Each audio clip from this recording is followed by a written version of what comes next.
Welcome to the deep dive. We're here to cut through the noise, pull out those surprising facts, those crucial insights from the material you've given us. Exactly. Today, we're heading to Chiang Mai, Thailand. Beautiful city, amazing culture, stunning nature, everyone knows it. Hmm. But as we're about to find out, it's also facing some, well, pretty immediate challenges right now. That's right. And the sources we're looking at are really interesting. They're top local news stories, specifically from just the last 12 hours or so, Hmm. as of July 20th, 2025. Wow, real-time stuff. Yeah. So we're going to unpack what's actually important in these updates and, why it really matters for the city and the people living there. Okay, let's dive straight in then. The most pressing thing seems to be the weather, the flood situation. Uh-huh. I saw this headline, and at first it sounded okay, Chiang Mai avoids major flooding for now. Right. That for now. Exactly.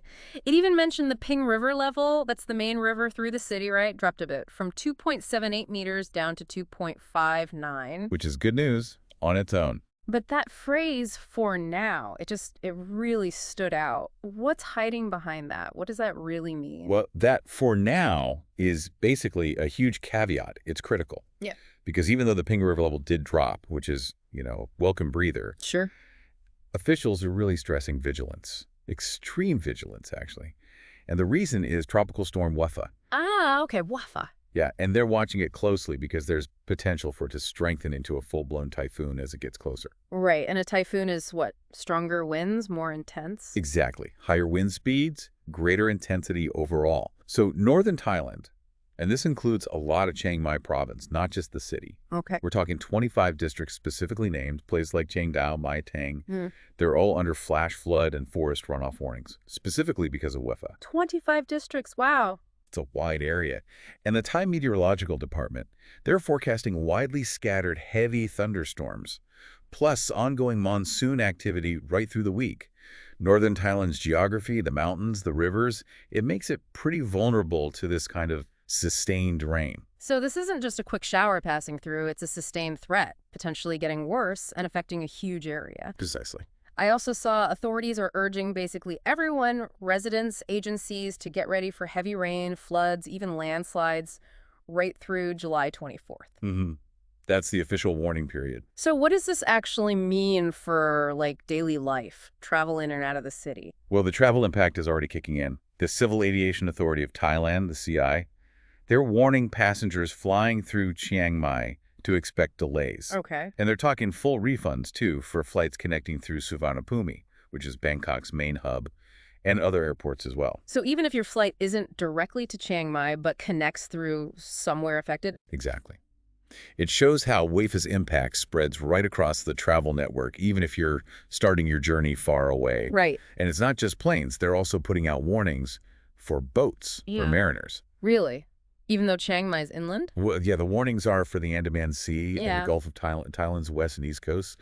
2 to 3 meter waves because of the monsoon, which Wipha is obviously stirring up. Ah, I see. So anyone thinking about boat trips, adventure tours, starting from coastal areas nearby, they need to be super cautious right now. It's incredible how these weather systems just ripple outwards, affecting so much. Okay, so from one natural event to another, our sources also mentioned tremors, an earthquake in Myanmar. That's right. There were tremors felt in Chiang Mai earlier today from an earthquake over the border in Myanmar. Any serious damage? Thankfully, no.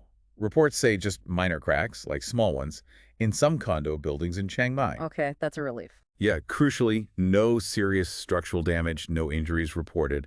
But it is, a reminder that the region is seismically active. Thailand's near fault lines. Yeah. So feeling these distant quakes isn't unheard of, though usually minor like this. Definitely a relief, especially with everything else going on. But, Chiang Mai is also famous for its culture, its community spirit. Is any of that managing to shine through despite the weather worries? Oh, absolutely. The city's cultural life definitely keeps going. For example, one of the sources mentioned that Chiang Mai Marriott Hotel is hosting a special pop-up event. Oh, yeah. And it's called Master of Korean Cuisine, part of a series they do. Nice. And it's more than just food, right? It kind of shows how the city's international community and its cultural scene just, they adapt and keep things vibrant. These kinds of events keep drawing people out, locals and visitors, showing that resilience, that lively social life, even with storm clouds gathering, literally. That's great to hear. It shows that dynamic side of the city. Now, speaking of connections, there was also something in the sources about a national issue, something happening near the border, not in Chiang Mai itself, but with potential implications. Yes, that's an interesting piece that shows how local news connects to the bigger picture. Thailand has set up a special operations center Okay, for what? to specifically discuss how to respond to Cambodian-planted landmines found near Chongbuk. That's a border area with Cambodia. Landmines. Right. Wow, okay. So not near Chiang Mai, but still a national security thing. Exactly. Chongbuk is nowhere near Chiang Mai, but this news highlights how these border incidents can quickly become national security concerns for Thailand. It underlines the sort of complex geopolitical situation and the ongoing efforts needed to manage old conflicts and keep the border safe countrywide. Right. So much going on beneath the surface. So yeah, this quick dive really shows you how intertwined everything is, doesn't it? Nature's power, just daily life, the city's infrastructure, it's all connected.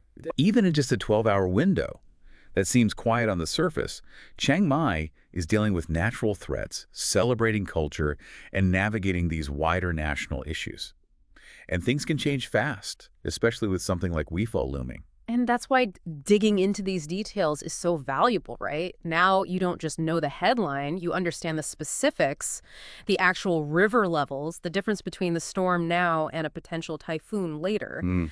those 25 specific districts on alert, the real impact on flights, even how culture carries on. It's way more than just, no, it's raining there. You get the why and the so what. And what's really striking here is seeing that constant interplay, Yeah. between these big external forces like weather or regional security and the internal resilience, the day-to-day life of the city. Yeah. It kind of brings up an interesting question, doesn't it? When you look at your own local news, wherever you are, how much of that behind-the-scenes stuff, the preparations, the monitoring, the constant adjustments that keep a place running, how much of that are you really seeing? That's a fantastic point to think about, just how much goes into managing everything we take for granted. Well, thank you for joining us on this deep dive today. My pleasure. We really hope it's left you feeling informed, and as always, we encourage you, stay curious, keep digging into those stories behind the headlines.